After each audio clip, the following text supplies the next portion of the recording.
कोई आयोजन करते या सगळ्याचं ब्रिक्स फ्रेंडशिप सिटीज कॉन्क्लेव्ह 2026चं आयोजन मुंबईमध्ये होतं आहे. हे अतिशय आपल्या राज्यासाठी मुंबईसाठी अभिमानाची बाब आहे आणि अनेक देशातले लोक यामध्ये पॉलिसी मेकर आहेत.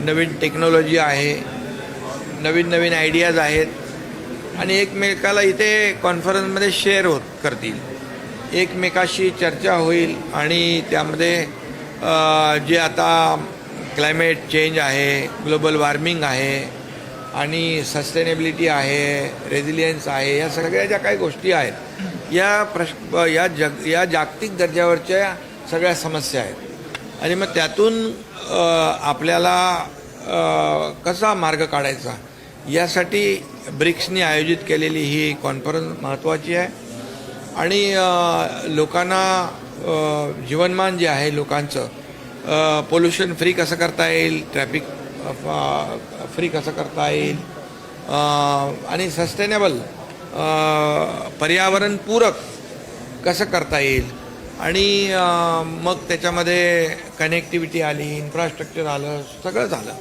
AI आलं, स्टार्टअप आलं आणि म्हणून हे प्रश्न जे आहेत हे आता मोठ्या प्रमाणावर अर्बनायझेशन मोठ्या प्रमाणावर होत आहे आणि म्हणून या सगळ्यासाठी नियोजनबद्ध विकास करणं आवश्यक आहे आणि अशाच या कॉन्क्लेव्हच्या माध्यमातून एक दुसऱ्याच्या आयडिया शेअर होतील आणि त्याचा फायदा सगळ्यांना होईल.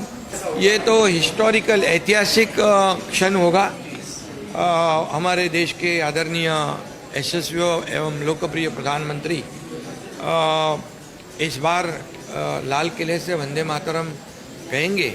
ये पूरे देशवासियों के लिए फ़ख्र और गर्व की बात है और इसका हम स्वागत करते हैं. ये देशभक्ति और राष्ट्रभक्ति एक ऊर्जा और प्रेरणा देने वाला एक ऐतिहासिक क्षण. वंदे मातरम कहते कहते लोग कितने हमारे फांसी पे चढ़ गए, हमारे बलिदान दिया हमारे स्वतंत्र वीरों ने.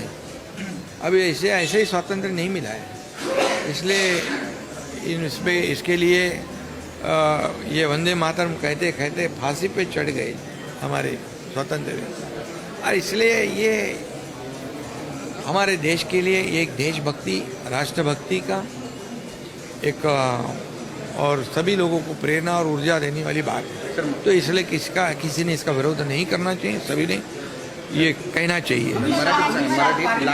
लाल किल्ल्यावरून वंदे मातरम पहिल्यांदा देशाचे लोकप्रिय यशस्वी प्रधानमंत्री वंदे मातरम त्या ठिकाणी म्हणणार आहेत. हे ऐतिहासिक आहे आणि हे देशभक्ती, राष्ट्रभक्ती चेतवणारा हा क्षण असेल. मी स्वागत करतो. तमाम 140 कोटी जनता याचं स्वागत करेल. खऱ्या अर्थाने देशाला पुढं नेण्याचं काम, देशाला आर्थिक सत्ता बनवण्याचं काम आदरणीय प्रधानमंत्री नरेंद्र मोदीजी करतायत आणि राष्ट्रभक्ती जागृत या ठिकाणी या वंदे मातरम लाल किल्ल्यावर म्हणण्यामुळे अनेक युवक आणि सगळे नागरिक यामध्ये त्यांच्या मनामध्ये एक राष्ट्रभक्तीचा अंगार फुलेल आणि हे त्याचं मी स्वागत करतो. राज्यातल्या स्वातंत्र्य दिनी पालकमंत्री पदाचा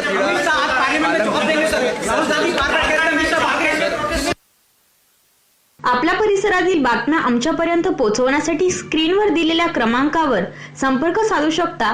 दूरध्वनी क्रमांक 8652414343.